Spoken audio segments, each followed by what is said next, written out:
শুভ সকাল বন্ধুরা।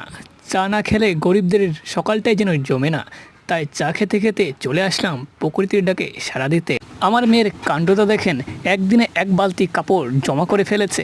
তাতে কি হয়েছে, নো প্রবলেম, আজকে দুজন মিলে কাপড় পরিষ্কার করব। যত দূরেই হোক না কেন, আজকে দুজনে যাচ্ছি, কাপড় পরিষ্কার করেই আসবো, নো প্রবলেম। ও ভাই, হাতে এগুলা কি? ভালোবাসা ভালোবাসা, সবই মেয়ের ভালোবাসা। রাস্তায় যেতে যেতে দেখি হাঁস দাঁড়িয়ে আছে। মনে মনে বললাম, যদি একটা রান্না করে খেতে পারতাম, ইস কি ভালোই না হতো। যাই হোক, এখন চলে আসলাম পুকুর পাড়ে, হাতে ভালোবাসা নিয়ে, না মানে কাপড় নিয়ে। রেডি তো হয়ে গেছে, এখন ভালোবাসার প্রতিদান দেবে। ভালোবাসা এমনই এক জিনিস যেটা মানুষকে মাটি থেকে পানিতে নামিয়ে দেয়। এটাই বাস্তব প্রমাণ, দেখুন পুকুরে। কাপড় পরিষ্কার তো শেষ, কিন্তু শরীর যে ক্লান্ত। পুকুরের ঘাট থেকে ওঠা কি চারটিখানি কথা?